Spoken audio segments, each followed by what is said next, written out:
Hello, আসসালামু আলাইকুম। আজকে আমরা মডিউল 3 এর কিছু অংশ বাকি ছিল, সেই অংশটুকু নিয়ে আলোচনা করব। সো আমি মেইন আলোচনায় চলে যাচ্ছি। তো মডিউল 3 এর আমাদের যে মোস্ট ইম্পর্টেন্ট যে টপিকটা, সেটি আমরা এখন আলোচনা করার ট্রাই করব, এবং তার আগে আমরা কিছু বেসিক জিনিস একটু দেখে নিই। এগুলো আমরা আগেই দেখেছিলাম, বাট আমরা আরেকটু রিক্যাপ করার ট্রাই করছি। যে ফরওয়ার্ড কারেন্ট, এই জিনিসটা আসলে কি? যে আমরা যখন ফরওয়ার্ড বায়াসিং একটা ডায়োডকে কানেক্ট করব, তখন তার মধ্য দিয়ে যে কারেন্টটা ফ্লো হবে, সেটাকে আমরা ফরওয়ার্ড কারেন্ট বলছি। এবং প্রত্যেকটা ডায়োডের জন্য একটা ম্যাক্সিমাম ভ্যালু আছে, অর্থাৎ সে ফরওয়ার্ড বায়াসিং এ কানেক্টেড থাকা অবস্থায় আসলে কতটুকু কারেন্ট ম্যাক্সিমাম তার মধ্য দিয়ে প্রবাহিত করতে পারবে, এটার একটা রেঞ্জ দেওয়া থাকে, একটা লিমিট দেওয়া থাকে। এটার থেকে বেশি যদি আমরা কারেন্ট ফ্লো করতে চাই, সেক্ষেত্রে কিন্তু ওই ডায়োডটা নষ্ট হয়ে যাবে। সো এই জন্য প্রত্যেকটা ডায়োড যখন ম্যানুফ্যাকচার করা হয়, তখন তার একটা ম্যাক্সিমাম ভ্যালু কিন্তু ফিক্স করে দেওয়া হয়। সো এই ব্যাপারটা এখানে বলা রয়েছে। আমরা নেক্সটে দেখতে পাচ্ছি পিক ইনভার্স ভোল্টেজ নামে একটা কনসেপ্ট আছে। এটা আসলে কি? এটা ম্যাক্সিমাম রিভার্স ভোল্টেজ যেটা আমরা দিতে পারি যখন আমরা রিভার্স বায়াসে কানেক্ট করি কোনো ডায়োডকে। তখন রিভার্সে আমরা কতটুকু ম্যাক্সিমাম ভোল্টেজকে দিতে পারি, যতক্ষণ পর্যন্ত ডায়োডটা আসলে ডিস্ট্রয় হবে না বা নষ্ট হয়ে যাবে না। একটা সার্টিন ভোল্টেজের থেকে বেশি যদি আমরা দিয়ে ফেলি, তখন কিন্তু আসলে ডায়োডটা নষ্ট হয়ে যায়। এবং আমরা দেখেছিলাম যে রিভার্স বায়াসের ক্ষেত্রেও ওই পয়েন্টটা যখন আমরা ব্রেক করে ফেলি, অনেক বেশি ভোল্টেজ দিয়ে ফেলি, তখন কিন্তু আবার কারেন্ট ফ্লোটা শুরু হয়ে যায়। আমরা কার্ভে দেখছিলাম এই ব্যাপারটা। সো তখন কেন কারেন্ট ফ্লোটা শুরু হয়ে যায়, বা এইভাবে এত রেপিডলি এত আহ, বেশি কারেন্টের ফ্লোটা কেন হয়, এটার পেছনে কারণ ডায়োডটা আর কাজ করে না, ডায়োডটা ডিস্ট্রয় হয়ে যায়। ডায়োড যদি কাজ করতো, তাহলে তো আসলে রিভার্স বায়াসে থাকা অবস্থায় কোনো তড়িৎ প্রবাহিত হওয়ার কথা না, তাই না? সো এই ব্যাপারটাই। দেন আরেকটা ব্যাপার যে লিকেজ কারেন্ট বা রিভার্স কারেন্ট, যেটা এটা আসলে কি? এটা আমরা দেখেছিলাম যে রিভার্স বায়াসে যখন আমরা কানেক্টেড রাখি, তখন মাইনরিটি চার্জ ক্যারিয়ারের জন্য, মানে সাপোজ যেখানে হোল মেজরিটি চার্জ কেড়ে, সেখানে অল্প কিছু ইলেকট্রন থাকে। আবার যেখানে ইলেকট্রন মেজরিটি চার্জ কেড়ে, সেখানে অল্প কিছু হোল থাকে। এই অল্প কিছু মাইনরিটি চার্জ ক্যারিয়ারের জন্য একটা খুবই স্মল অ্যামাউন্টের কারেন্টের কিন্তু ফ্লোটা আমরা দেখতে পাই, যে ব্যাপারটাকে আমরা লিকেজ কারেন্ট বলে থাকি। সো এই তিনটা কনসেপ্ট আমরা জাস্ট একটু রিক্যাপ করে নিলাম। এবার আমরা মেইন টপিকে জাম্প করছি, যেটা রেকটিফায়ার ক্রিস্টাল ডায়োড, যেটা আমাদের রেকটিফায়ার হিসেবে আমরা ইউজ করতে পারি। সেটা কিভাবে আসলে ইউজ করতে পারি? সো রেকটিফিকেশন এই ওয়ার্ডটা কিন্তু আমরা আহ, আগে একটু দেখেছিলাম যে রেকটিফিকেশন এই ব্যাপারটা আমরা বলছি যে একটা ডিসি কারেন্টকে, অর্থাৎ ডিসি বলতে আমরা বুঝি যে ডিরেক্ট কারেন্ট, এবং এটা এসি মানে অল্টারনেটিভ কারেন্ট। সো এই যে অল্টারনেটিভ কারেন্ট মানে যার ডিরেকশনটা কন্টিনিউয়াসলি চেঞ্জ হচ্ছে, ও একবার উপরে যাচ্ছে আবার নিচেও যাচ্ছে। সো ওর ডিরেকশন কন্টিনিউয়াসলি চেঞ্জ হচ্ছে, এই জন্য আমরা এটাকে অল্টারনেটিভ কারেন্ট বলি। সো এই রেকটিফিকেশন মেথডের মাধ্যমে বা প্রসেসের মাধ্যমে আমরা এই এসি কারেন্টকে বা অল্টারনেটিভ কারেন্টকে একটা ডিসি কারেন্টে কনভার্ট করার ট্রাই করি, অর্থাৎ তার যাতে ডিরেকশনটা চেঞ্জ না হয়, সে যাতে একমুখী হয়, এই ডিসিতে কনভার্ট করার ট্রাই করি। সো আপনাদের এখন একটা প্রশ্ন মাথায় আসতে পারে যে আমি যখন এসি ডিসি বলতেছি, তখন ডিসি কারেন্টকে কিন্তু আমরা একটা জাস্ট স্ট্রেইট লাইন, যেটা এক্স এক্সিস এর ঠিক সমান্তরালে চলে গেছে, এরকম একটা জিনিস দ্বারা রিপ্রেজেন্ট করছি, রাইট? কিন্তু আমরা যখন ফিগারে দেখব, একটু পরেও দেখব, তখন আমরা আসলে এরকম একটা স্ট্রেইট লাইন দেখব না। আমরা আমরা কিভাবে দেখব? আমরা ডিসি লাইনটাকে রিপ্রেজেন্ট করব এভাবে, যে জাস্ট উপরের অংশটা পাচ্ছে, জাস্ট উপরের অংশটা পাচ্ছে। সো এখান থেকে একটা কোশ্চেন আসতে পারে যে আমরা এভাবে বাঁকা কেন দিচ্ছি, আমরা স্ট্রেট লাইন কেন দিচ্ছি? সো এটা অ্যান্সারটা আমরা পাবো যখন আমরা ফিল্টার সার্কিট পড়বো। সো একদম ফার্স্টে আমরা রেকটিফায়ার যখন সার্কিটটা ড্র করি, তখন আসলে আমরা ওই ডিসি, প্রপার ডিসি লাইনটা আমরা পাই না। পরবর্তীতে আমরা যখন ফিল্টার সার্কিট ইউজ করি, তখন ফিল্টারিং এর মাধ্যমে আলটিমেটলি এট দ্য লাস্ট আমরা এরকম একটা স্ট্রেট লাইন, যেটা প্রপার ডিসি, এটাকে পাই। ওকে, ফাইন। সো আমরা এই রেকটিফিকেশনের কনসেপ্টটা দেখলাম। সো রেকটিফিকেশন যার মাধ্যমে করা হবে, যে সার্কিটটার মাধ্যমে, সেটাকেই বলা হবে অবশ্যই রেকটিফায়ার্স। সো এই যে ক্রিস্টাল ডায়োড, এই ডায়োডটাকে আমরা এমনভাবে সার্কিটে ইউজ করব, যাতে সেই সার্কিটে একটা রেকটিফায়ার হিসেবে কাজ করে, অর্থাৎ সে যাতে একটা এসি কারেন্টকে ডিসিতে কনভার্ট করে দেয়। আমি এসি সাপ্লাই দিয়েও সে আমাকে ডিসিতে কনভার্ট করে দিয়ে দেবে। সো এটা আমাদের মেইন টার্গেট।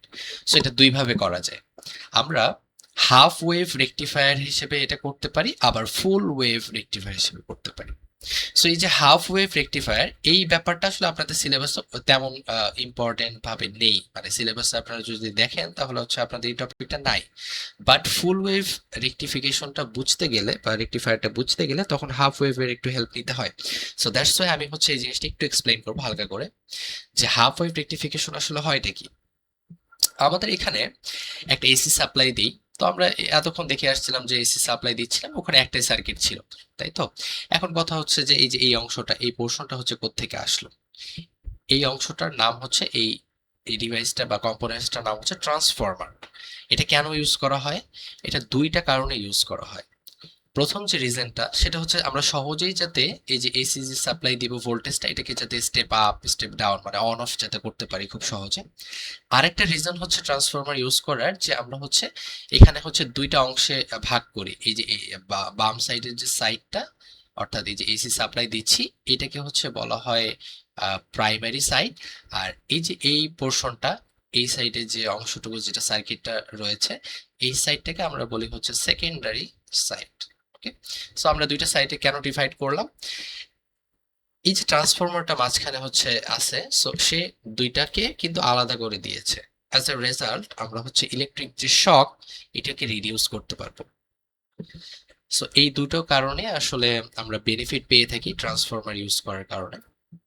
ওকে ফাইন, এবার আমরা মেইন জিনিসে আসি যে আসলে এখানে কিভাবে কাজ করে ব্যাপারটা, কিভাবে আমরা আসলে একটা এসি কে একটা ডিসি তে কনভার্ট করতে পারবো। আমরা এখানে যদি ফরওয়ার্ড বায়াসিং এর কথা বলি, আমরা হচ্ছে সার্কিটটা এভাবেই ডিজাইন করি যে এখানে একটা ডায়োড দিয়ে দিই, ক্রিস্টাল ডায়োড। এবং ফরওয়ার্ড বায়াসিং আমরা জানি যে এটা পজিটিভ, এটা নেগেটিভ, তার মানে হচ্ছে পজিটিভটা হচ্ছে এখানে ডায়োডের পি এর সাথে পজিটিভের সাথে কানেক্টেড থাকবে, তাহলে এটা ফরওয়ার্ড বায়াসিং এ হয়ে গেল। এবং এক্ষেত্রে যখন আমরা সাপ্লাই দিব এসি কারেন্টটাকে, তখন সে হচ্ছে এই দিকে ফ্লো হবে, রাইট? সো সে এদিকে ফ্লো হবে এবং এই আরএল এর মধ্য দিয়ে কিন্তু আমরা হচ্ছে একটা ভোল্টেজ ড্রপ দেখতে পাবো। তার মানে হচ্ছে আমরা কিন্তু এখানে কারেন্টের ফ্লোটা পাচ্ছি। এই যে ফরওয়ার্ড বায়াসিং এর জন্য, পজিটিভ হাফ সাইকেলের জন্য আমরা হচ্ছে এই যে কারেন্টের ফ্লোটা কিন্তু পাচ্ছি, রাইট? ইয়েস। বাট ভি এর কথা বলেন বা আই এর কথা বলেন, একই, কিন্তু ভোল্টেজের ফ্লোটা পাচ্ছি, তার মানে হচ্ছে কারেন্টের ফ্লোটা পাচ্ছি। বাট আমরা যখন উল্টাটা করব, অর্থাৎ আমরা তো মেইনলি হচ্ছে এই যে এসি ভোল্টেজটা বা সাপ্লাইটা, এই সাপ্লাইটা কিন্তু আমরা দেব, মূলত আমরা এই এসিটাকে এখানে ইনপুট হিসেবে দিব, এটাকেই আমরা ইনপুট হিসেবে দিব, এবং আউটপুটটা কি হবে সেটা হচ্ছে আমরা বের করব। সো এখানে হচ্ছে এই যে পজিটিভ হাফ সাইকেলটা যেটা, অর্থাৎ ফরওয়ার্ড বায়াসিং এ আমরা এই পজিটিভ অংশটুকুকে যখন এন্টার করলাম, তখন আমরা দেখতে পারলাম যে এটা হচ্ছে ফরওয়ার্ড বায়াসিং এ আছে, এবং আমরা হচ্ছে এই কার্ভটা হুবহু আউটপুটে পেয়ে গেলাম ভোল্টেজের জন্য, কারেন্টের জন্য, রাইট? ওকে, এবার আমরা হচ্ছে নেগেটিভ হাফ সাইকেলটা নিয়ে একটু কাজ করবো, যে এই অংশটুকু নিয়ে। এই নেগেটিভ হাফ সাইকেলটা যখন আমরা এখানে সার্কিটের মধ্যে বা ইনপুট হিসেবে দেব, তখন আসলে ঘটনাটা কি ঘটবে? নেগেটিভ হাফ সাইকেলে এটা কিন্তু আর ফরওয়ার্ড বায়াসিং এ থাকবে না, এটা কিন্তু রিভার্স বায়াসিং হয়ে যাবে। সো রিভার্স বায়াসিং যখন হয়ে যাবে, তখন কিন্তু নেগেটিভ পোর্শনটা এখানে ডায়োডের পজিটিভের সাথে কানেক্টেড, তার মানে কিন্তু এটা আর এই ডায়োডটা কিন্তু আর ফরওয়ার্ড বায়াসিং এ নাই, এটা কিন্তু রিভার্স বায়াসিং হয়ে গেল। সো অ্যাজ এ রেজাল্ট আমরা জানি রিভার্স বায়াসিং এ কোনো কারেন্টের ফ্লো হয় না, কারেন্ট কন্ডাকশন হয় না। তার মানে হচ্ছে আমরা এই যে পরবর্তী পোর্শনটা, অর্থাৎ এই যে নেগেটিভ সাইকেল এর এই পোর্শনটাতে কিন্তু কোনো ভোল্টেজের আপ ডাউনও দেখতে পাবো না, কোনো কারেন্টের ফ্লো দেখতে পাবো না। অ্যাজ এ রেজাল্ট এই জায়গাটাতে কিন্তু এই যে দেখেন, এখানে কিন্তু কোনো আপ ডাউন নাই, জাস্ট একটা লাইন। আবার সেম ভাবে যখন পরবর্তী পজিটিভ হাফ সাইকেল নিয়ে কাজ করবে, যে এই অংশটুকু নিয়ে কাজ করব, তখন আবার সিমিলারলি কিন্তু এটা আবার হচ্ছে আপনার ফরওয়ার্ড বায়াসিং এ চলে যাবে। সো তখন আবার কিন্তু আমরা এখানে ভোল্টেজের ফ্লোটা বা কারেন্টের ফ্লো যেটা বলেন, এটা হচ্ছে পেয়ে যাব। তো সেক্ষেত্রে হচ্ছে আমরা আবার এই অংশটুকু আউটপুটে পেয়ে যাব, সেম ভাবে এই অংশটুকু আমরা আউটপুটে পেয়ে যাব। সো আমরা কিন্তু একটা জিনিস বুঝতে পারলাম যে আমরা যখন হচ্ছে পজিটিভ হাফ সাইকেলটা নিচ্ছি, তখন আমরা ফরওয়ার্ড বায়াসিং এর কারণে কিন্তু আউটপুটে ঠিকঠাক পাচ্ছি, কিন্তু যখন আমরা নেগেটিভ হাফ সাইকেলটা নিচ্ছি, ওই পোর্শনটার জন্য কিন্তু আমরা পাচ্ছি না, আমরা কিন্তু আউটপুটটা পাচ্ছি না। তার মানে আমাদের এখানে কিন্তু প্রত্যেকটা নেগেটিভ হাফ সাইকেল গুলো বাদ চলে যাচ্ছে, এর মানে হচ্ছে আমরা হাফ অংশ পাচ্ছি, শুধু পজিটিভটা পাচ্ছি, আমরা নেগেটিভটা পাচ্ছি না। কেন? কারণ আমরা ডায়োড একটা ইউজ করছি এবং এমন ভাবে ইউজ করা আছে যে আমরা যদি জাস্ট উল্টায় দিই তাহলে রিভার্স বায়াসিং এ চলে যাচ্ছে, উল্টালে রিভার্স বায়াসিং এ যাচ্ছে, যার কারণে ওখানে কোনো কারেন্টের ফ্লো হচ্ছে না। অ্যাজ এ রেজাল্ট আমরা আউটপুটে কিন্তু ওই জায়গাটাতে ফ্লোটা পাচ্ছি না রিভার্স বায়াসিং এর ক্ষেত্রে। সো এইটার জন্য এটার নাম হচ্ছে হাফ ওয়েভ, মানে হাফ হয়ে যাবে। আপনারা দিচ্ছেন যেটা, সেটাকে হাফ অংশটা আমরা পাচ্ছি, শুধুমাত্র পজিটিভ অংশগুলো পাচ্ছি, নেগেটিভ অংশগুলো আমরা পাচ্ছি না। I think clear. সো এখানে হচ্ছে ডিসঅ্যাডভান্টেজ আছে, সেই জিনিসগুলো একটু বলে দিই। যে প্রথম ডিসঅ্যাডভান্টেজ হচ্ছে যে আমরা এখানে কোনো স্টেডি কারেন্ট পাবো না। স্টেডি কারেন্ট বলতে কি বোঝাচ্ছি, যে আমাদের ডিভাইস গুলাতে আমাদের সবসময় হচ্ছে একটা নির্দিষ্ট পরিমাণ ভোল্টেজ দিতে হয়। যেমন আপনাদের যে মোবাইল ফোনের চার্জার, এখানে যদি আপনারা ভোল্টেজটা আপ ডাউন করেন তাহলে হচ্ছে প্রবলেম হয়ে যাবে, ব্যাটারির প্রবলেম হবে, ডিভাইসের প্রবলেম হবে। এই জন্য চার্জারের ভিতরে হচ্ছে এমন ভাবে স্টেবিলাইজার বসানো থাকে যাতে হচ্ছে ও একটা নির্দিষ্ট পরিমাণ ভোল্টেজই সাপ্লাই দেয় সব সময়, কনস্ট্যান্টলি বা স্টেডি। এখন এই স্টেডি যে কারেন্টটা দরকার, এটা আসলে আমরা এই হাফ ওয়েভ থেকে পাই না। কারণ কি, আপনারা আউটপুটে দেখতেই পাচ্ছেন, একবার হচ্ছে ভোল্টেজে আপ ডাউন হচ্ছে, আরেকবার হচ্ছে এই জায়গাটা কিন্তু কোনো ভোল্টেজের কিচ্ছু নাই, দেন আবার হচ্ছে ভোল্টেজ পাচ্ছি, দেন আবার হচ্ছে পাচ্ছি না। সো এই স্টেডি কারেন্টটা আমরা এই হাফ ওয়েভের মধ্যে পাই না, that's the problem, one of the disadvantages. এখন আরেকটা ডিসঅ্যাডভান্টেজ হচ্ছে যে আমরা এটা কিন্তু খুব সহজেই ফার্স্টে বুঝতে পারলাম যে আমরা এসি সাপ্লাইয়ের ক্ষেত্রে যেটা দিচ্ছি, আমরা কিন্তু আউটপুটে ঠিক সেটা পাচ্ছি না, তার থেকে কম পাচ্ছি, ঠিক কিনা? আমরা হচ্ছে এসিতে হাফ সাইকেল পজিটিভটাও দিয়েছি, নেগেটিভটা দিয়েছি, বাট আমরা আউটপুটে জাস্ট পজিটিভটা পাচ্ছি। সো আমরা কিন্তু হাফ পাচ্ছি, রাইট? সো আমাদের আউটপুটটা কিন্তু কমে যাচ্ছে। So that's the another disadvantages.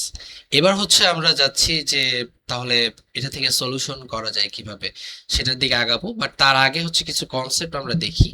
যে আউটপুট ফ্রিকোয়েন্সি, আমরা হাফ ওয়েভ রেকটিফায়ার যে আউটপুট ফ্রিকোয়েন্সি, অর্থাৎ ফ্রিকোয়েন্সি মানে তো আপনারা জিনিসটা বোঝেন যে এই ফ্রিকোয়েন্সির কনসেপ্টটা আসলে কিভাবে কাজ করে ইনপুটের ক্ষেত্রে এবং আউটপুটের ক্ষেত্রে।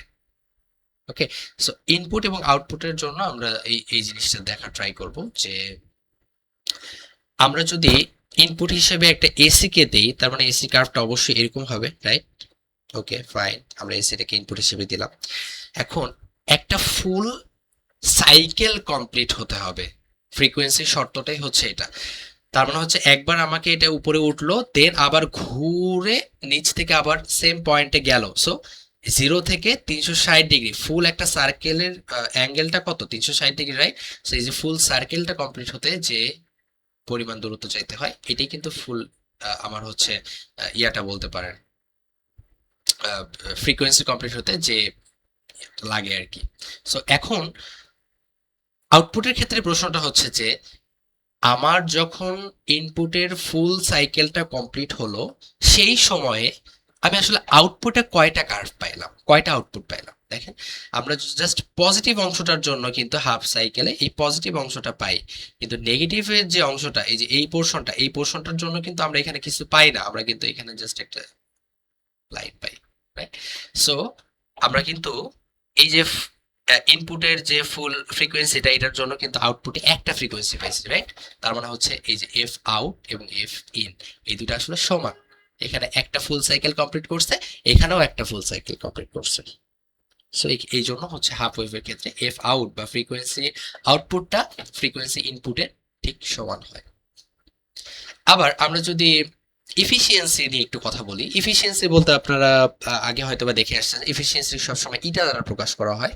এফিসিয়েন্সি যে কোনো টপিকের জন্যই হতে পারে, বাট এটার একটা মেইন জিনিস হচ্ছে যে আমরা হচ্ছে সবসময় এটাকে আউটপুট বাই হচ্ছে ইনপুট, এই ফরম্যাটে এটাকে রিপ্রেজেন্ট করে থাকি। যে আমি যদি 100 ইনপুট দেই, সাপোজ কথার কথা, এটা যে কোনো কিছু হতে পারে, এটা পাওয়ার হতে পারে, ভোল্টেজ হতে পারে, যাই হতে পারে, যাই হোক না কেন, এখানে হচ্ছে আমি যদি 100 ইনপুট হিসেবে দেই, আমি হচ্ছে আউটপুটে কত পাচ্ছি, আমি সাপোজ আউটপুটে আমি 90 পাচ্ছি, তার মানে আমার এখানে হচ্ছে এফিসিয়েন্সি 90%, তাই তো? আমার হচ্ছে 10% লস হয়ে যাচ্ছে, রাইট? আবার আমি হচ্ছে 100 ইনপুট দিচ্ছি, আমি হচ্ছে 10 আউটপুটে পাচ্ছি, তার মানে আমার এফিসিয়েন্সি হচ্ছে 10%, রাইট? বাকি 90% হচ্ছে নষ্ট হয়ে যাচ্ছে, আমি জাস্ট 10% অ্যাজ আউটপুট পাচ্ছি। সো এই ব্যাপারটা সবসময় পার্সেন্টেজে প্রকাশ করা হয়। তো হাফ ওয়েভ রেকটিফায়ারের ক্ষেত্রে সেম ভাবে আমরা জাস্ট এই যে ডিসি পাওয়ার আউটপুট, আমাদের টার্গেট কি, আমাদের আউটপুট পাওয়া দরকার ডিসি, রাইট, ডিরেক্ট কারেন্ট, এবং ইনপুট হিসেবে আমরা অল্টারনেটিভ কারেন্টটাকে দিচ্ছি, রাইট। এটাই করা হচ্ছে, যে এই যে ইনপুটের যে সেকশনটা যেটা নিচে থাকে এখানে হচ্ছে আমরা ইনপুট এসি পাওয়ারটাকে দিচ্ছি, এবং আউটপুট যেটা উপরে থাকে সেখানে আমরা ডিসি পাওয়ার আউটপুটটাকে দিচ্ছি। এটা যদি আমরা ক্যালকুলেশন করি তাহলে হাফ ওয়েভের ক্ষেত্রে আমরা যে ভ্যালুটা পাই সেটা হচ্ছে 40.6 বা 40.6 এটা পাই। এটা আমি ডেরিভেশনটা দেখাবো যখন আমরা ফুল ওয়েভটা দেখবো। আপনাদের সিলেবাসে আসলে ফুল ওয়েভটা আছে, আমি জাস্ট হাফ ওয়েভটা আলোচনা করছি যাতে ফুল ওয়েভটা বুঝতে সহজ হয়। সো এবার হচ্ছে আমরা মেইন আলোচনা যাচ্ছি, যেটা হচ্ছে ফুল ওয়েভ রেকটিফায়ার, যেটা আপনাদের সিলেবাসের অন্তর্ভুক্ত। এবং এই ফুল ওয়েভ যেটা নাম থেকে কিন্তু বোঝা যাচ্ছে যে একটু আগে হচ্ছে আমরা হাফ অংশটুকু পাচ্ছিলাম, এবার হচ্ছে ফুল টুকুকে ইউটিলাইজ করব। সো এটা দুই ভাবে করা যায়, একটা হচ্ছে centre tap full wave rectifier, আর একটা হচ্ছে full wave bridge rectifier. So আপনাদের এই সেন্টার ট্যাপ যে কনসেপ্টটা এটা হচ্ছে আপনাদের সিলেবাসে নাই, আপনারা দেখতে পাবেন না। আপনারা হচ্ছে এই ফুল ওয়েভ ব্রিজ রেকটিফায়ার এই অংশটা হচ্ছে সিলেবাসে পাবেন। বাট আমি একটু করে বলে চাই যে সেন্টার ট্যাপে আসলে কি হয়। সেন্টার ট্যাপের যে সার্কিটটা এটা দেখতে অনেকটা এরকম হয়, এখানে হচ্ছে সেন্টারে ট্যাপ করা হয়, অর্থাৎ এটা একটু ডিফিকাল্ট যে সবসময় আমি সেকেন্ডারি যে উইন্ডো, মানে এই যে এই অংশটাকে সেকেন্ডারি উইন্ডো বলা হয়, এখানে সবসময় সেন্টারে লোকেট করাটা এটা ডিফিকাল্ট। সো দ্যাটস ওয়াই এটা কিন্তু আমরা ইন জেনারেল ইউজ করি না, আমরা হচ্ছে ফুল ওয়েভ ব্রিজ রেকটিফায়ার যেটা সিলেবাসে আছে ওইটা হচ্ছে ইউজ করি। আবার এই সেন্টার ট্যাপের আরেকটা প্রবলেম কি, যে আমরা ইনপুটে যেটা দিব এটার হাফ হচ্ছে আমরা ইউটিলাইজ করতে পারি। এটা অ্যানাদার প্রবলেম, সেকেন্ডারি ভোল্টেজ আমরা শুধুমাত্র হাফ পাই, এই যে ওয়ান হাফ আউটপুট হিসেবে ডিসিতে। সো এটা একটা প্রবলেম যে আমরা ফুলটা ইউটিলাইজ করতে পারতেছি না, আমি ভোল্টেজ দিচ্ছি সাপোজ অনেক বেশি, বাট ওটা হচ্ছে হাফ হয়ে যাচ্ছে সেকেন্ডারিতে যখন আসছে। আর আরেকটা প্রবলেম হচ্ছে যে এখানে পিক ইনভার্স ভোল্টেজ, যে ডায়োডগুলো আমরা ইউজ করি এটা যে পিক ইনভার্স ভোল্টেজ, অর্থাৎ ডায়োডগুলোকে অনেক পাওয়ারফুল হতে হয়, তার পিক ইনভার্স ভোল্টেজটা অনেক বেশি হতে হয়, আদারওয়াইজ এটা কাজ করে না। সো অবভিয়াসলি আমার ডায়োডের খরচটা বেশি পড়ে যাবে, কস্টলি পড়ে যাবে। সো এই কয়েকটা ডিসঅ্যাডভান্টেজ আমরা সেন্টার ট্যাপে দেখতে পাই। এই কয়েকটাকে ওভারকাম করার জন্যই ফাইনালি আমরা হচ্ছে bridge rectifier, full wave bridge রেকটিফায়ারে সুইচ করি।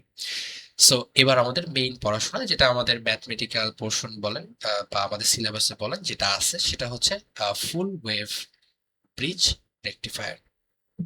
এই জিনিসটা আসলে কিভাবে করা হয়, আমরা ডায়োডকে ইউজ করব, করে আমরা জাস্ট ট্রাই করব যে এতক্ষণ যে হাফ অংশটা ইউজ হতো এরকম যাতে না হয়, আমরা যাতে পজিটিভ যে অংশটুকু আছে এটুকুও যদি ইউটিলাইজ করতে পারি, যেটা অলরেডি করতে পারছিলাম, বাট আমরা নেগেটিভ অংশটুকু পারছিলাম না। সো ওটাকেও আমরা ট্রাই করবো এখন ইনক্লুড করার, আমরা নেগেটিভ অংশটাকেও নেওয়ার ট্রাই করবো, এই অংশটাকেও যাতে আমরা আউটপুটে পাই। সো এটা করার জন্য আমরা যেটা করব সেটা হচ্ছে সার্কিটটা, আমি হচ্ছে এটা এভাবে না নিয়ে বোঝার সুবিধার্থে আমি হচ্ছে এখানে নিয়ে নিই এই জিনিসটাকে, আমি হচ্ছে জাস্ট এই যে রেজিস্ট্যান্সটা ছিল এটাকে জাস্ট মাঝখানে নিয়ে নিলাম। একই জিনিস একই কথা, জাস্ট ধরেন সাপোজ এই অংশটুকু নাই, না হয়ে জাস্ট এখানে হচ্ছে রেজিস্ট্যান্সটা আছে যেটা হচ্ছে আর এল। ওকে, এখন আমরা যেটা করব যে একটু দেখব যে আসলে কি ঘটনা ঘটে এবং এখানে আসলে ফুল ওয়েভটা আমরা কিভাবে পাই। এখানে যে ডায়োড গুলাকে আমরা কানেক্টেড করছি এটা কিন্তু একটা টেকনিক, এটা কিন্তু একটা সার্কিট ডিজাইন করছি আমরা। সো এটা কিন্তু এমন না যে আমার ইচ্ছা মতো আমি এটা করতে পারবো, এটা আমাকে এভাবেই ডিজাইন করতে হবে। কিভাবে ডিজাইন করতে হবে দেখেন, আপনারা একটা জিনিস আমি এখন এক্সপ্লেন করলে বুঝতে পারবেন, যে যখন আমি এই পজিটিভ হাফ সাইকেলটা নিচ্ছি তখন অবশ্যই এখানে পজিটিভ এখানে নেগেটিভ, রাইট। সো আমাদের কারেন্টটা কিন্তু এখান থেকে ভোল্টেজটা আমরা সাপ্লাই দিচ্ছি, যাচ্ছে যাচ্ছে, এই যে ভোল্টেজটা যাচ্ছে যাচ্ছে যাচ্ছে, এবং এই যে এই পোর্শনটাতে যখন পৌঁছাইলো তখন একটা জিনিস দেখেন, যে আমরা যদি এই সাইডে রওনা দিই তাহলে এই যে পজিটিভের সাথে ডায়োডের পজিটিভ পাচ্ছি, তার মানে যে এই ডায়োডটা এটা কিন্তু আমাদের ফরওয়ার্ড বায়াসিং এ রয়েছে, রাইট। কিন্তু এই যে এই ডায়োডটা এটা কিন্তু নেগেটিভ অংশ, নেগেটিভ পজিটিভের সাথে, তাহলে এটা কিন্তু রিভার্স বায়াস, রিভার্স বায়াসে কিন্তু কখনোই ফ্লো হয় না কারেন্টের, তার মানে এদিকে কিন্তু যাবে না, সে কিন্তু এদিকে ফ্লোটা হবে, রাইট। সো এই যে এদিকে ফ্লো হবে, এদিকে ফ্লো হবে, এই পয়েন্টে চলে আসলো। এবার এখান থেকে হচ্ছে এই সাইডে যাওয়ার ট্রাই করলো, কিন্তু এখানে দেখলো যে এই নেগেটিভ সাইড, তার মানে এটাও কিন্তু রিভার্স বায়াস এই ডায়োডটা, তাহলে এটা তো কিন্তু যাবে না, এই দুটো ডায়োড কিন্তু রিভার্স বায়াস, রাইট। তাহলে সে কি করবে, সে এই দিকে মুভ করা শুরু করবে, যে এই দিকে, এবং আর এল এর মধ্য দিয়ে খুব সুন্দর করে এখান থেকে পাস হয়ে যাবে, এবং এই পয়েন্টে যখন পৌঁছাবে তখন সে আলটিমেটলি এই নিচের দিকে আসা শুরু করবে এবং ফাইনালি এটাকেও কিন্তু পজিটিভ, দেখেন পজিটিভের সাথে পজিটিভ, সো এটাও কিন্তু ফরওয়ার্ড বায়াসিং এ আছে। তার মানে এখান দিয়ে কিন্তু হচ্ছে সে ফ্লোটা হবে, রাইট? এভাবে ফ্লোটা হয়ে যাবে। তো আমরা দেখতে পেলাম যে D1 এবং D3 এই দুটো হচ্ছে ফরওয়ার্ড বায়াসিং এ আছে, রাইট? ওকে, এটা হচ্ছে একটা পজিটিভ সাইকেলের জন্য আমরা দেখলাম, পজিটিভ হাফ সাইকেলের জন্য। এবং আমরা কিন্তু খুব ইজিলি এখান থেকে দেখতে পাচ্ছি যে কারেন্টের ফ্লোটা কোন দিকে হচ্ছে, এই যে এ থেকে বি এর দিকে, রাইট? এই যে এ থেকে বি এর দিকে কিন্তু হচ্ছে, এবং এখানে কিন্তু আরএল রেজিস্ট্যান্সটা আছে। ওকে, ফাইন। এবার আমরা এই সেম জিনিসটা একটু নেগেটিভ হাফ সাইকেলের জন্য দেখার ট্রাই করব, যে আমরা যখন নেগেটিভ হাফ সাইকেলটা নিব এই সেম সার্কিটের জন্য আসলে ব্যাপারটা কেমন ঘটে, কারেন্টের ফ্লোটা আসলে কোন দিক থেকে কোন দিকে হয় এবং কিভাবে হয়, এই জিনিসটা হচ্ছে আমরা একটু এক্সপ্লোর করার ট্রাই করি। আমরা যখন নেগেটিভ হাফ সাইকেল নিয়ে কাজ করব অবভিয়াসলি আমাদের এই যে চিহ্নগুলো এগুলো হচ্ছে চেঞ্জ হয়ে যাবে, এখানে মাইনাস চলে আসবে, এখানে প্লাস চলে আসবে, রাইট? তাহলে আমাদের এবার হচ্ছে এই দিক দিয়ে জিনিসটা সাপ্লাই হচ্ছে হচ্ছে এদিক দিয়ে হচ্ছে কারেন্টটা আসতেছে, এবং এই পয়েন্টে যখন আসলো তখন এদিকে যাওয়ার ট্রাই করলো, কিন্তু এখানে হচ্ছে নেগেটিভ অংশটা পাচ্ছে। সো ব্যাটারি পজিটিভ নেগেটিভের সাথে অবভিয়াসলি এই ডায়োডটা কিন্তু রিভার্স বায়াসে চলে যাবে। তাহলে কারেন্টটা এই দিক দিয়ে ফ্লো হবে এবং এখানে হচ্ছে পজিটিভ পাচ্ছে, তার মানে এটা হচ্ছে ফরওয়ার্ড বায়াসিং এ রয়েছে, কারেন্টটা এই দিক দিয়ে আসবে। ওকে, দেন হচ্ছে আমরা সুবিধার্থে এই যে এই অংশটাকে এখানে জাস্ট ড্র করেছিলাম, যে রেজিস্ট্যান্সটা এখানে দিয়েছিলাম, একই কথা মূলত। সো এখানে যদি রেজিস্ট্যান্স থাকে সো কারেন্ট এখান দিয়ে আসবে, এসে ফাইনালি এসে ট্রাই করবে এদিকে যাওয়ার ট্রাই করবে, কিন্তু এখানে যেহেতু এন পোর্শনটা পাচ্ছে সো এটা রিভার্স বায়াসিং এ হওয়ার কারণে এই ডায়োডটার মধ্যে দিয়ে যেতে পারবে না, সে আলটিমেটলি এখান দিয়ে যাবে এবং আরএল এর মধ্যে দিয়ে এই যে পাস করবে করে যখন এই পয়েন্টে পৌঁছালো তখন সে ফাইনালি এই দিক দিয়ে কিন্তু ফ্লোটা হয়ে আলটিমেটলি এই দিক দিয়ে চলে যাবে। সো এবার দেখেন সেম জিনিসটা, যে এবারে যে ফ্লোটা সেটাও কিন্তু এই যে দেখেন এ থেকে বি এর দিকে হচ্ছে, এই যে ডিরেকশনটা কিন্তু সেম, এটাও কিন্তু এ থেকে বি এর দিকে হচ্ছে। অর্থাৎ দিস ইজ দ্য ম্যাজিক, যে আমরা যখন ফরওয়ার্ড আমরা যখন হচ্ছে পজিটিভ হাফ সাইকেল নিচ্ছি তখনও আমরা কারেন্টের ফ্লোটা পাচ্ছি এ থেকে বি এর দিকে, আবার যখন নেগেটিভ হাফ সাইকেলটা নিচ্ছি তখনও আমরা ফ্লোটা পাচ্ছি এ থেকে বি এর দিকে। তার মানে আমরা সবসময় এই কারেন্টের ফ্লোটা কিন্তু ওয়ান ডিরেকশনাল পাচ্ছি, সবসময় এ থেকে বি এর দিকেই পাচ্ছি। আমাদের টার্গেটই কিন্তু এইটা। আমরা ডিসিতে কি করি, একমুখী ফ্লোটাকে করার ট্রাই করি, তাই তো? সো একমুখী কিন্তু হইছে, এটা কিন্তু এমন না যে একবার বি থেকে এর দিকে যাচ্ছে একবার এ থেকে বি এর দিকে, দুইবারই কিন্তু এ থেকে বি এর দিকে যাচ্ছে, তাদের ফ্লোটা সবসময় সেম ডিরেকশনেই যাচ্ছে, রাইট? সো আমরা কিন্তু ডিসিতে কনভার্ট করতে পেরেছি, এবং এখানে আমরা নেগেটিভ হাফ সাইকেলের জন্য কিন্তু ফ্লোটা পেয়েছি, রাইট? তার মানে নেগেটিভ হাফ সাইকেলের জন্য কিন্তু আমরা একটা ডিসি কার্ভ আউটপুটে পাবো। এটা ছিল, এই প্রথম অংশটা ছিল পজিটিভ হাফ সাইকেলের জন্য, এই পরের অংশটা কিন্তু নেগেটিভ হাফ সাইকেলের জন্য, আবার সেম ভাবে পরেরটা আবার পজিটিভের জন্য, আবার পরে যদি থাকতো আর কি তাহলে আবার নেগেটিভের জন্য আমরা পেতাম। অর্থাৎ আমরা বোথ সাইকেলের জন্যই এখানে আউটপুটটা পাচ্ছি। তার মানে আমাদের ফুললি জিনিসটা ইউটিলাইজ হচ্ছে, এই জন্যই এটার নাম হচ্ছে full wave bridge rectifier. So আমরা এখানে যে টেকনিকটা ইউজ করছি সেখানে হচ্ছে যে আমরা 4টা ডায়োড ইউজ করছি, এবং ডায়োডগুলো এমন ভাবে ডিজাইন করা হয়েছে, এমন ভাবে বসানো হয়েছে যাতে করে যখন ফরওয়ার্ড বাইসিং করব তখন যাতে দুইটা ডায়োড, যেমন ফরওয়ার্ডের ক্ষেত্রে D1 এবং D3 এরা হচ্ছে ফরওয়ার্ডে ছিল এবং এদের মধ্যে দিয়ে কারেন্টটা পাস হয়ে গেছে, আবার যখন আমরা রিভার্স বায়াসিং করব তখন হচ্ছে D2 এবং D4 এরা হচ্ছে সেই কন্ডিশনের কাজটা করবে। সো অ্যাজ এ রেজাল্ট আমরা বোথ সাইডেই পজিটিভ হাফ সাইকেল এবং নেগেটিভ হাফ সাইকেল বোথ সাইডেই হচ্ছে আমরা কি পাবো, আমাদের এই ফ্লোটা পাবো বা আউটপুটটা পাবো, রাইট? আপনারা বুঝতে পারছেন আই থিঙ্ক। সো এটাই হচ্ছে মেইনলি হচ্ছে ফুল ব্রিজ রেকটিফিকেশন বা রেকটিফায়ার সার্কিট কিভাবে কাজ করে এই ব্যাপারটা। তো এখন এখানে কিছু অ্যাডভান্টেজ অবশ্যই আছে। অ্যাডভান্টেজ গুলো কি কি? একটা হচ্ছে সেন্টার ট্যাপ, যেটা আমরা একটু আগে দেখেছিলাম, ওখানে হচ্ছে একটা সেন্টার ট্যাপ ট্রান্সফরমার লাগতো যেটা হচ্ছে ডিফিকাল্ট, রাইট? আমরা দেখছিলাম যে সেন্টারে লোকেট করাটা একটু ডিফিকাল্ট, সো ওই জিনিসটা এলিমিনেট হয়ে যাচ্ছে, মানে ওটা লাগতেছে না। সো এটা একটা অ্যাডভান্টেজ, অবভিয়াসলি ডিফিকাল্টিসটা কমে গেল আমাদের। দেন আরেকটা প্রবলেম হচ্ছে যে আমরা সেন্টার ট্যাপে কি করতাম, সেকেন্ডারি অংশটার মধ্যে কম পরিমাণ ভোল্টেজ পেতাম, এখন ওটা কিন্তু টোয়াইস হয়ে যাবে, ডাবল হয়ে যাবে, এখন কিন্তু আসলে ওই লসটা আমাদের হচ্ছে না, এটা একটা অ্যাডভান্টেজ। দেন পিআইভি বা পিক ইনভার্স ভোল্টেজ নামে একটা কনসেপ্ট আছে। এই পিক ইনভার্স ভোল্টেজটা আমি বলেছিলাম যে যখন সেন্টার টেপ ইউজ করা হতো তখন যে ডায়োডগুলো ইউজ করা হতো সেই ডায়োডগুলোর রিভার্স বায়াসিং অনেক বেশি পরিমাণ হচ্ছে ভোল্টেজ প্রোভাইড করলেও যাতে ওরা সার্ভাইভ করতে পারে এইভাবেই ডায়োডগুলোকে নিতে হতো, অর্থাৎ তাদের যে পিআইভি পিক ইনভার্স ভোল্টেজ এটা অনেক বেশি লাগতো। অ্যাজ এ রেজাল্ট ডায়োডগুলোকে অনেক স্ট্রং হতে হতো, মানে ডায়োডের কস্টটা বেড়ে যেত। বাট আমরা যখন হচ্ছে এই ফুল ওয়েভ ব্রিজ রেকটিফায়ার ইউজ করব তখন আসলে আমাদের এই এত বেশি এক্সপেন্সিভ ডায়োডের দরকার নেই, কারণ তখন আমরা এই পিআইভিটাকে ওয়ান হাফ করে ফেলতে পারি, অর্ধেক করে ফেলতে পারি। মানে হচ্ছে যখন আমরা সেন্টার টাইপ ইউজ করি তখন যে পিআইভিটা থাকে এটা থাকে হচ্ছে 2 ভিএম। আমরা সেকেন্ডারি অংশটাতে যে ভোল্টেজটা নেই এটার হচ্ছে ডাবল থাকে। ওকে, আর যখন আমরা হচ্ছে এই ব্রিজ রেকটিফায়ারটা ইউজ করি তখন হচ্ছে পিআইভিটা হয়ে যায় জাস্ট ভিএম। ওকে, সো আমরা ম্যাথমেটিক্যাল পোর্শন যখন আলোচনা করব তখন এই যে ভিএম কি আরএমএস কি এই পিআইভি এই জিনিসগুলো আরো বেশি ক্লিয়ার হয়ে যাবে। তো আপাতত এটাই যে আমরা হচ্ছে একটু লো কস্ট লো কনফিগারেশনের ডায়োড দিয়েও এই কাজটা চালায় ফেলতে পারি, যেটা হচ্ছে আমরা সেন্টার ট্যাপে পারি না। অনেক বেশি পিআইভি সাপোর্ট করে এরকম ডায়োড লাগে ওটার ক্ষেত্রে। সো এটা একটা অ্যাডভান্টেজ অবভিয়াসলি। দেন হচ্ছে ডিসঅ্যাডভান্টেজের ক্ষেত্রে আমরা বলতে পারি যে এখানে চারটা ডায়োড ইউজ করতে হয়, যেখানে সেন্টার ট্যাপে আমরা জাস্ট একটা দুটো ডায়োডে কিন্তু হয়ে যাচ্ছিল, হাফ ওয়েভে আমরা জাস্ট একটা ইউজ করছি।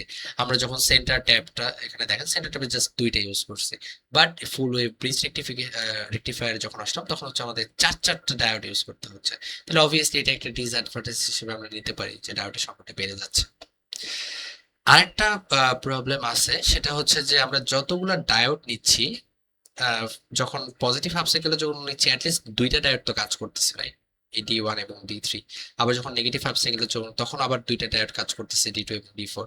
তো এই ডায়োডগুলো একটা ইন্টারনাল রেজিস্ট্যান্স তো আছে অবভিয়াসলি, তাই তো, যেটাকে আমরা আরএফ দ্বারা প্রকাশ করে থাকি। সো ইন্টারনাল রেজিস্ট্যান্সটার জন্য একটা বাধার পরিমাণ আছে, অবভিয়াসলি একটা বাধা তাদের কাজ করবে। এবং আমাদের এই ডায়োডটা যেহেতু বেশি পরিমাণ হয়ে যাচ্ছে অর্থাৎ ডাবল হয়ে যাচ্ছে, সো আমাদের এই ভোল্টেজ ড্রপটাও কিন্তু বেড়ে যাবে, দুইবার কিন্তু ভোল্টেজটা ড্রপ হবে।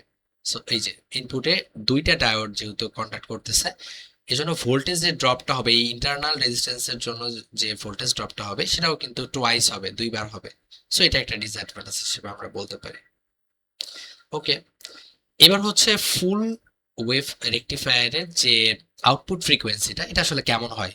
সাপোজ ইনপুটে আমি হচ্ছে কিছু একটা ফ্রিকোয়েন্সি দিলাম, আউটপুটে আমি আসলে কেমন ফ্রিকোয়েন্সি পাচ্ছি।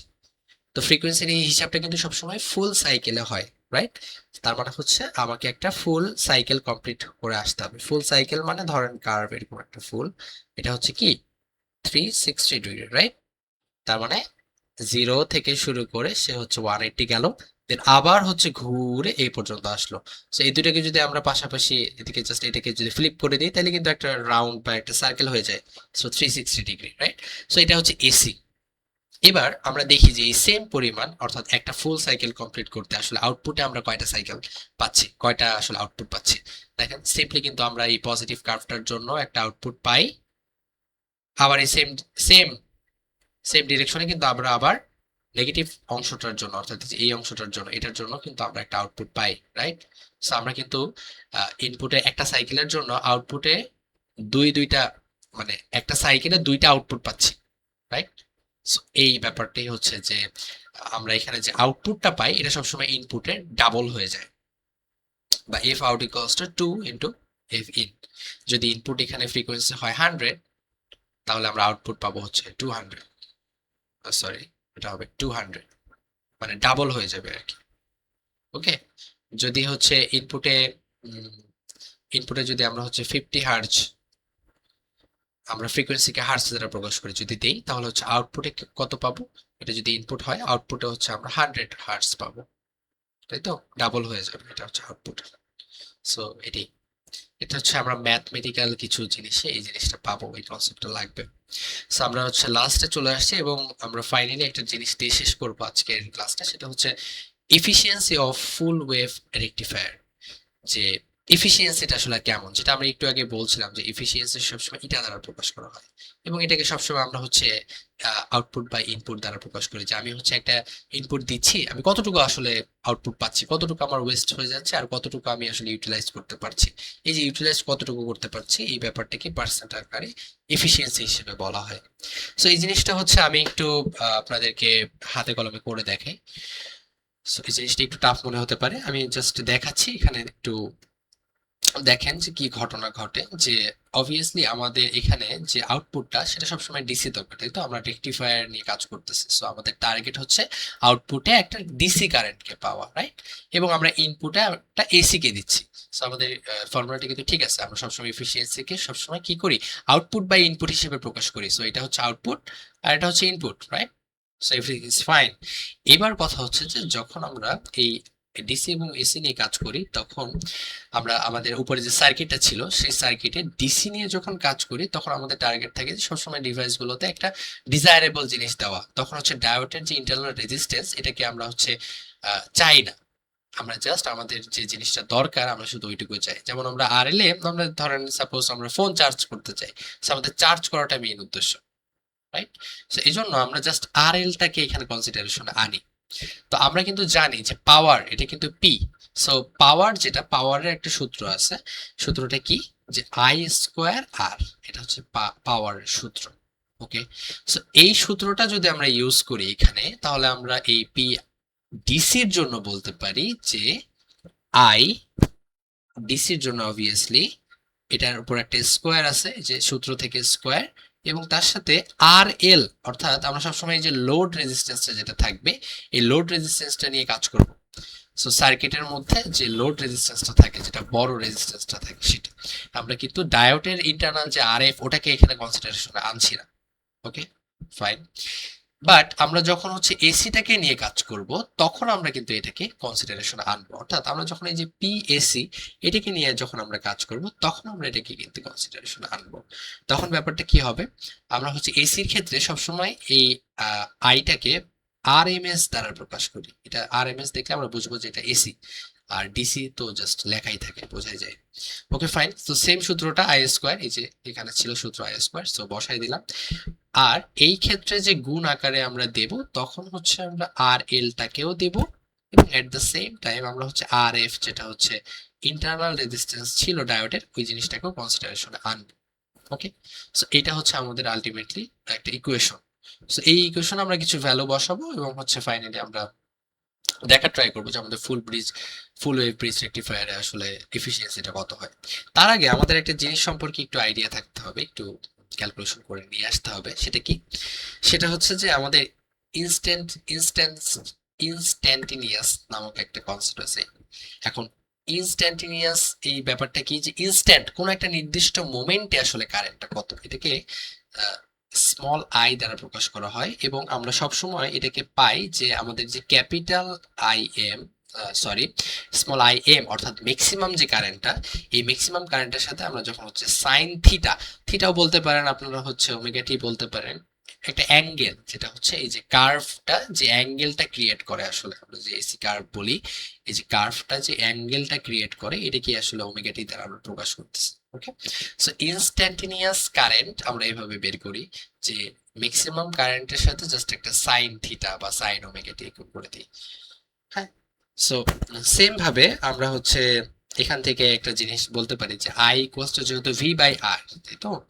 সো সেখান থেকে আমরা এই একটা ইকুয়েশন আনতে পারি, যে অবভিয়াসলি ভি এর ক্ষেত্রেও ওই ব্যাপারটা ওভাবেই কাজ করবে। সো ভি এর ক্ষেত্রে এই আই এর এই ইকুয়েশনটাকে আমরা জাস্ট ভেঙে লিখলাম যে V M sine omega t. So V by R যেহেতু ছিল, সো আর অংশটাকে রাখতে হবে।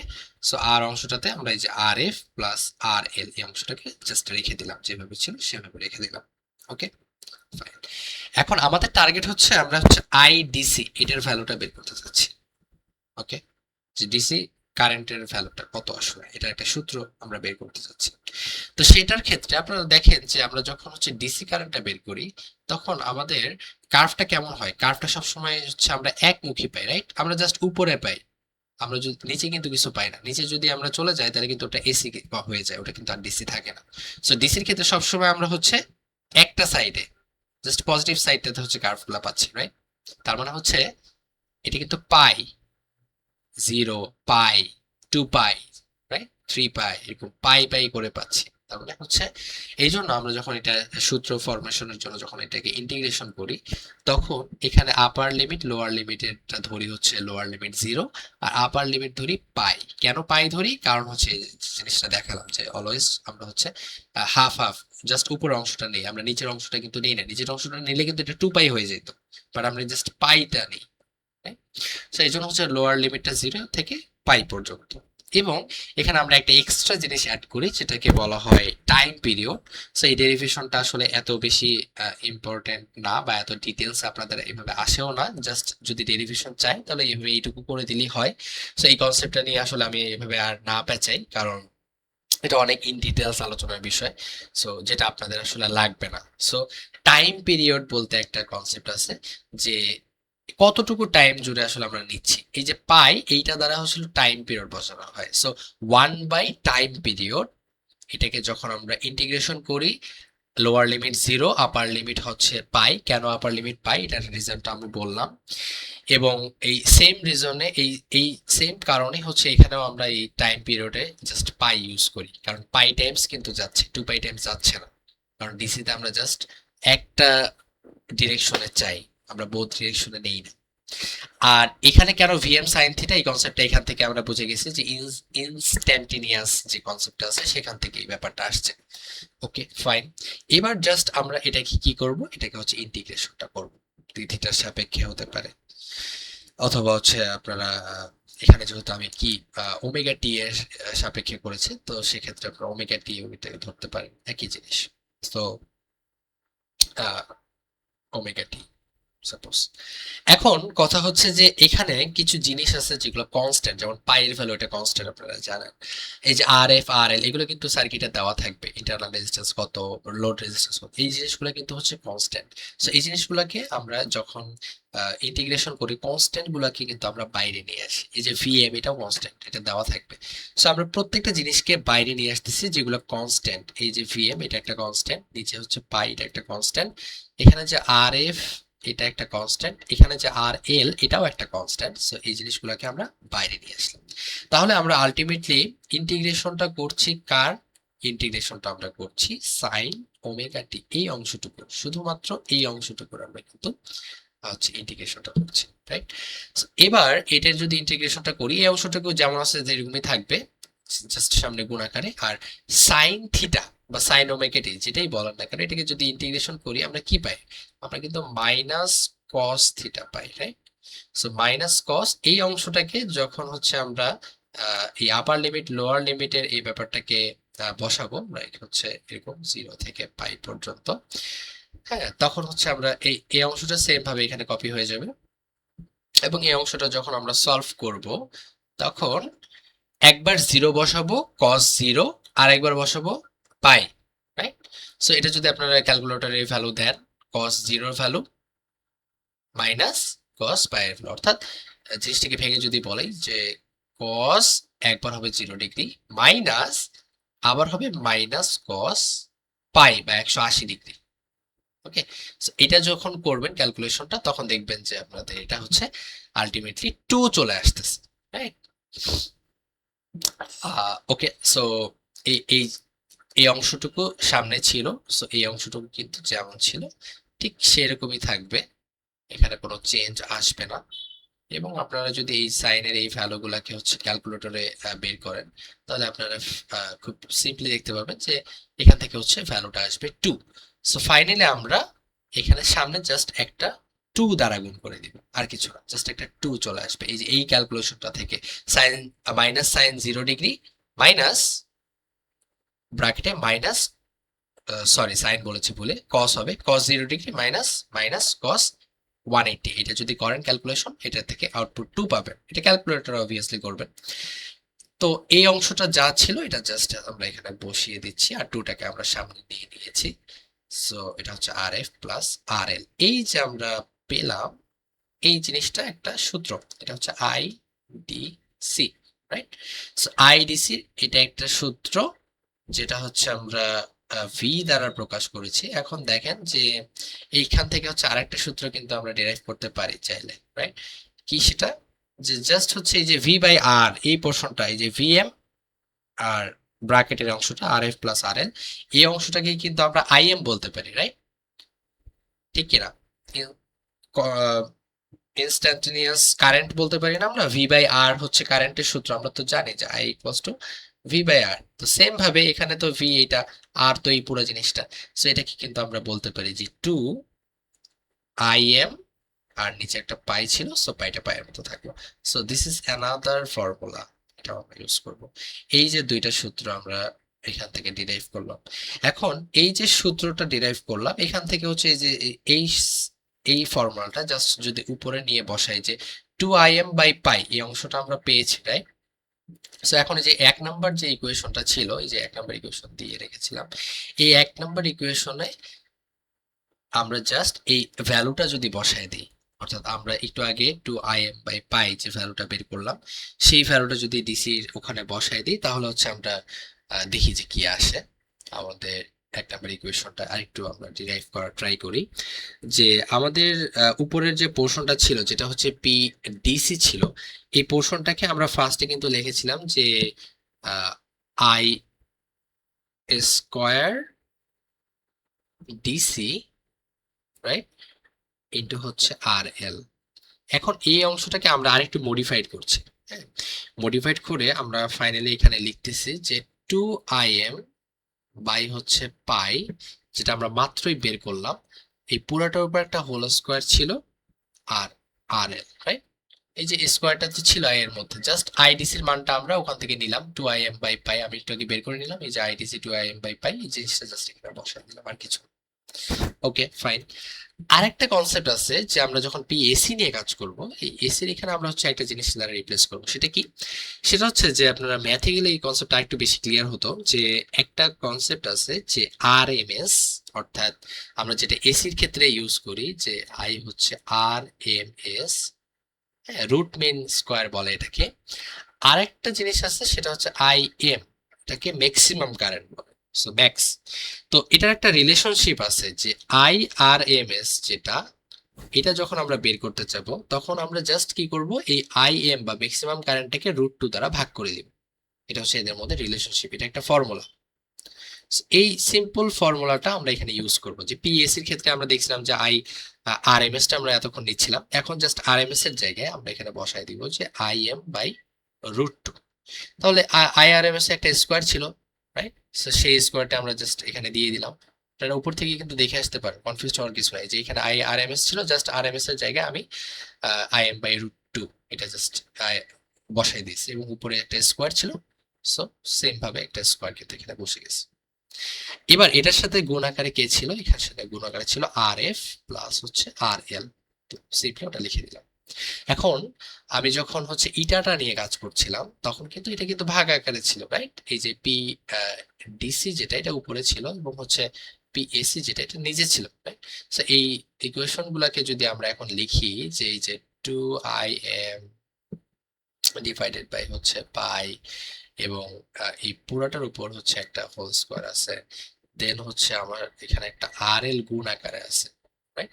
আর এটা হচ্ছে নিচে ভাগ আকারে, রাইট? এটাকে যখন আমরা হচ্ছে গুণ আকারে লিখবো তখন কি হবে? এটা কিন্তু উল্টে যাবে, সো উল্টে যাবে মানে কি, যে আমার এই যে √2টা এটা কিন্তু হচ্ছে উপরে চলে যাবে, রাইট? আর আই এমটা কিন্তু নিচে চলে আসবে। এখানে একটা হোল স্কোয়ার ছিল, এটা একদম থাকবে। আবার এই যে আর এফ প্লাস আর এল, এই অংশটা কি কি হবে? এই অংশটা কিন্তু উপরে আছে, সো এই অংশটা কিন্তু নিচে চলে যাবে, so 1 by R F plus R L. ক্যালকুলেশনটা কিন্তু এরকম হয়ে যাবে, সো এরকম যখন হয়ে গেল, এখন জাস্ট হচ্ছে আমরা কিছু জিনিস কাটাকাটি করব, তাহলে দেখবো যে আমরা সলিউশনটা পেয়ে গেছি, আমাদের যে ইকুয়েশনটা হচ্ছে আমরা পেয়ে গেছি, এবং সেখান থেকে আমরা হচ্ছে এক্সাক্ট ভ্যালুটাও পেয়ে যাবো। যে এখানে হচ্ছে কিছু জিনিস কাটাকাটি যাবে, যে আইএম এবং এই আইএম এটা কিন্তু কাটাকাটি চলে যাবে, right? কারণ এখানেও স্কোয়ার আছে, এখানেও স্কোয়ার আছে, সো স্কোয়ার স্কোয়ার যদি আমরা করেও দিই তারপর কিন্তু এখান থেকে এটা কিন্তু কাটাকাটি চলে যাবে, right? এরপর আমরা হচ্ছে কিছু জিনিস কিন্তু পাবো যেগুলো হচ্ছে কনস্ট্যান্ট, যেমন এই যে 2 এটা একটা কনস্ট্যান্ট, এই যে √2 এটা একটা কনস্ট্যান্ট, রাইট? এই ভ্যালুগুলো পাই এটা একটা কনস্ট্যান্ট, সো এই পাই এই কনস্ট্যান্ট ভ্যালুগুলোকে যদি আমি ক্যালকুলেট করি, ফাইনালি আমি হচ্ছে পাইটাকে শুধুমাত্র বাকি রাখলাম, যে নিচে হচ্ছে স্কোয়ার যেহেতু ছিল পাই স্কোয়ারটাকে রাখলাম, আর বাকি জিনিসগুলোকে হচ্ছে আমি ক্যালকুলেট করে ফেলি। যে রুট টুটাকে যদি স্কোয়ার করে 2 চলে আসবে, আবার 2 কে স্কোয়ার করলে 4, তাহলে 4 আর 2 হচ্ছে 4 2 8 চলে আসবে, রাইট? এটা হচ্ছে 8। এবং এইটার সাথে যে গুণ আকারে উপরে একটা আর এল আছে, আর এলটাকে আমরা আর এল এর মতো রাখলাম, আর নিচে কিন্তু এই যে আর এফ প্লাস আর এল এই অংশটা কিন্তু আছে, আর এফ প্লাস আর এল এই অংশটা যেমন আছে ঠিক তেমনই আমরা রেখে দিলাম। ওকে, এবার আমরা একটা কাজ করতে পারি, যে উপরে যে আর এলটা আছে এটাকে কিন্তু আমরা লব থেকে নিচে নিয়ে আসতে পারি, হরে নিয়ে আসতে পারি। তো সেটা কিভাবে করা যায়? সেটা করার ওয়ে হচ্ছে জাস্ট হচ্ছে এটাকে নিয়ে আমরা নিচে বসে দিতে পারি। জিনিসটা কিন্তু সেম, কারণ আমরা যদি এইটার নিচে অর্থাৎ এই যে আর এফ প্লাস আর এল এটার নিচে যদি আমরা এটাকে রিপ্লেস করে দিই, তাহলে কিন্তু মানে আর এলটা উপরে গুণ আকারে আছে, রাইট? আমি হচ্ছে ভেঙে ভেঙে জিনিসটাকে দেখাই।